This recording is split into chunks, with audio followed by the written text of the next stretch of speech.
Самый долгожданный объект для жителей Альгети, Ляжги и селения Гули. Светлые коридоры, кабинеты, самое современное оборудование. Новое образовательное учреждение впечатляет своим масштабом. 250 мест, 3 блока, актовые и спортзалы. Полностью оснащенный пищеблок и порядка 20 учебных классов. Директор местной школы Хяди Гузьгова делится, что вместе со своими учениками с трепетом ждет новоселья.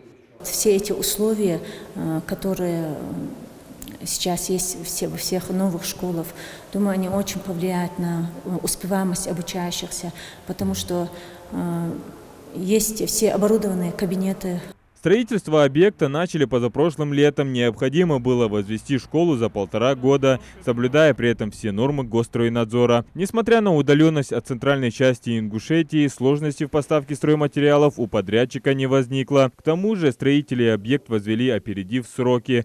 И школы запланированы, я мехтик отвести яйцар, но отсыпать, я чехитаер мехтик полностью, где цая мехтики, это качался насыпать, но просто так насыпать, чи насыпать, укатывать, так щи грунта не сжимаем и не просаживаем грунт, грунт, он нету никаких этих.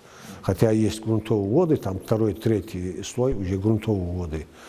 Так никак не влияет нуждаться. Здесь все предусмотрено до мелочей. Например, батареи в спортзале полностью оградили решеткой, чтобы во время активного урока ребенок случайно не ударился головой об острые углы радиатора. Обезопасили и лестничный пролет. За обстановкой внимательно следит служба охраны. Здание оснащено камерами видеонаблюдения, их более 40. Полностью благоустроили и спортплощадки на территории школы. На все возраста, школьные возраста, площадка же предусмотрены. Для более старших классов турники разные эти и баскетбольная, волейбольная площадка. Для безопасности резиновое покрытие предусмотрено. Там сначала подсыпка, асфальт 5 сантиметров, асфальт, резиновое покрытие. У нас по проекту заложены были туи заложить и там несколько сирени и штук 10 клен генежер.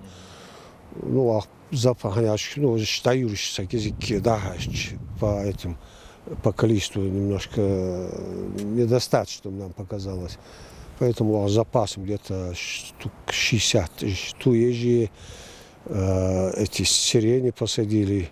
И этих клен деревьев там тоже штук на 20. Родители теперь могут отправлять своих детей в школу, не волнуясь за свое чадо. Исаев Куров часто посещает новую школу. Вспоминает, что раньше ребята ходили в образовательное учреждение Джейраха, которое находилось в 15 километров от Альгети. А преодолевать этот путь приходилось пешком. И неважно, зима на улице или лето. А здесь 2 минуты от дома. К тому же есть самые современные условия для комфортного и качественного образовательного процесса. В каждом кабинете свои интерактивные доски, не считая классы физики, химии, биологии, которые оснащены лабораториями со всем необходимым оборудованием.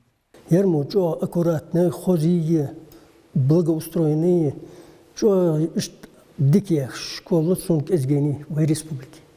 Хотя данную школу, но ерму хоз порядка есть школу.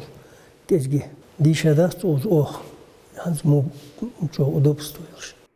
Новую школу планируют ввести в эксплуатацию уже к следующему учебному году. Первый звонок обещает быть для школьников незабываемым. Сейчас дети 3 сел Альгети, Гули и Ляжки учатся здесь, неподалеку, в приспособленном помещении. Это 110 человек, а здание рассчитано на 50 мест, что создает двухсменный режим в этих поселениях. Но все изменится уже к лету. Адам Гулоев, Асхаб Белакиев, Новости 24.